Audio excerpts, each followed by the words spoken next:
Hello and welcome to UPSC 365। स्वागत है आपका एक नए वीडियो में। ये वीडियो हमारा पॉलिटी सीरीज़ के मेजॉरिटीज़ लेक्चर का सेकंड पार्ट है। अपने लास्ट वीडियो में हमने समझा था कि स्पेशल मेजॉरिटी, एब्सोल्यूट मेजॉरिटी और इफ़ेक्टिव मेजॉरिटी क्या होती है। इस वीडियो में हम समझेंगे कि स्पेशल मेजॉरिटीज़ क्या होती हैं, कितनी तरह की होती हैं और उनका क्या क्या इस्तेमाल होता है। मेरी आपसे ये रिक्वेस्ट है कि अगर आपने इस चैनल को अभी तक सब्सक्राइब नहीं किया है तो प्लीज़ चैनल को सब्सक्राइब कर लें और बेल आइकन को प्रेस कर लें। तो स्पेशल मेजॉरिटीज़ में हम सबसे पहले समझ लेते हैं कि स्पेशल मेजॉरिटी अंडर आर्टिकल 249 और 312 क्या होती है। इस मेजॉरिटी के लिए सदन को अपने टोटल प्रेजेंट और वोटिंग मेंबर्स के 2/3 से ज़्यादा का सपोर्ट चाहिए होता है। मान लेते हैं सदन में 510 मेंबर्स प्रेजेंट हैं और वोट कर रहे हैं, तो इसका 2/3 होता है 340 और मेजॉरिटी के लिए हमको 340 या इससे ज़्यादा वोट चाहिए होते हैं। अब समझ लेते हैं कि स्पेशल मेजॉरिटी अंडर आर्टिकल 249 क्या होती है और इसका क्या इस्तेमाल होता है। आर्टिकल 249 के तहत अगर राज्यसभा एक ऐसा रेजोल्यूशन पास करता है जिसमें वो पार्लियामेंट से ये आग्रह करता है कि ये नेशनल इंटरेस्ट में किसी स्टेट लिस्ट के सब्जेक्ट पे कोई लेजिस्लेशन बनाए। यहाँ पर मैं आपको बताता चलूँ कि हमारे संविधान में सभी महत्वपूर्ण विषयों को 3 तरह की सूची यानी कि लिस्ट में डिवाइड किया गया है। सबसे पहली है यूनियन लिस्ट, जिसमें कि ऐसे सब्जेक्ट्स आते हैं जो कि नेशनल इंटरेस्ट के होते हैं और इस पर सिर्फ और सिर्फ केंद्र सरकार ही कोई कानून बना सकती है। दूसरी है स्टेट लिस्ट, जिसमें कि ऐसे विषय आते हैं जो कि स्टेट के इम्पोर्टेंस के होते हैं और जिस पर सिर्फ और सिर्फ स्टेट ही कानून बना सकता है। अब बचे हुए ऐसे सब्जेक्ट्स जो कि स्टेट और सेंटर दोनों के इम्पोर्टेंस के होते हैं, उनको डाला जाता है कॉन्करेंट लिस्ट में।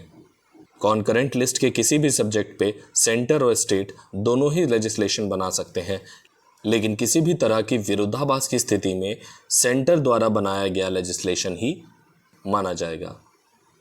आर्टिकल 249 में स्टेट की डिमांड पर पार्लियामेंट स्टेट लिस्ट के सब्जेक्ट पे लॉ बना सकता है, लेकिन ऐसे रेजोल्यूशन की वैलिडिटी सिर्फ 1 साल या उससे कम हो सकती है। लेकिन राज्यसभा इस रेजोल्यूशन को जितनी बार भी चाहे पास कर सकता है। अब हम आगे समझ लेते हैं स्पेशल मेजॉरिटी अंडर आर्टिकल 312। इस आर्टिकल के तहत राज्यसभा टोटल प्रेजेंट और वोटिंग मेंबर्स की 2/3 से ज़्यादा की मेजॉरिटी के साथ में पार्लियामेंट से किसी नई ऑल इंडिया सर्विस के निर्माण की डिमांड करती है। तो पार्लियामेंट बाय लॉ कोई भी नई ऑल इंडिया सर्विस बना सकता है। अब हम देख लेते हैं स्पेशल मेजॉरिटी अंडर आर्टिकल 368। इस मेजॉरिटी के लिए सदन में प्रेजेंट और वोट कर रहे मेंबर्स की 2/3 से ज़्यादा की मेजॉरिटी होनी चाहिए और इसके साथ में एब्सोल्यूट मेजॉरिटी यानी कि 50% ऑफ द टोटल स्ट्रेंथ की भी मेजॉरिटी ज़रूरी होती है। इसको एक एग्जांपल से समझते हैं। लोकसभा में 545 मेंबर्स है। मान लेते हैं कि किसी दिन 452 मेंबर्स प्रेजेंट हैं, जिसमें से 450 ही वोट कर रहे हैं। इसलिए इस 450 का 2/3 जो कि होता है 300, कम से कम इतने वोट हमको मेजॉरिटी के लिए चाहिए होंगे। अब देख लेते हैं स्पेशल मेजॉरिटी अंडर आर्टिकल 368 का इस्तेमाल कहाँ कहाँ किया जाता है। इस मेजॉरिटी का इस्तेमाल बहुत ही इंपॉर्टेंट पर्पसेस के लिए किया जाता है, जिसमें कि पहला है passage of a constitutional amendment bill. इसका मतलब संविधान संशोधन बिल को पारित करने के लिए दोनों ही सदनों में इस मेजॉरिटी की आवश्यकता पड़ती है।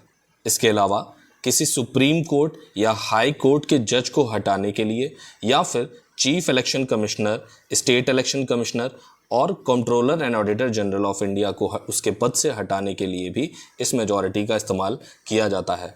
इस मेजॉरिटी का इस्तेमाल नेशनल इमरजेंसी को कंटिन्यू रखने के लिए भी किया जाता है। ये बात इस मेजॉरिटी को बहुत ही खास बनाती है।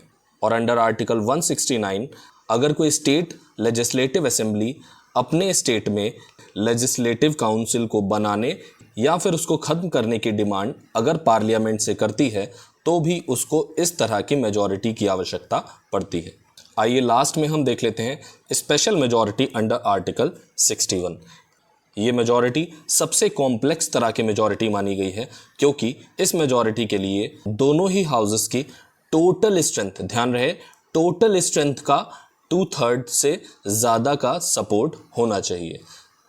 अभी तक जितनी भी मेजॉरिटीज़ हमने बात करी है सभी में present and voting members he count किए जाते थे, बट इस मेजॉरिटी के लिए सदन की टोटल स्ट्रेंथ को ध्यान में रखा जाता है।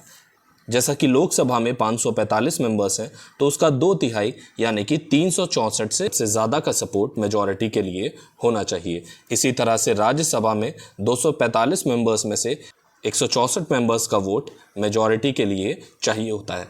क्योंकि ये मेजॉरिटी बहुत ही खास होती है, इसका इस्तेमाल किया जाता है प्रेसिडेंट के इम्पीचमेंट के लिए, यानी कि राष्ट्रपति को उसके पद से हटाने के लिए।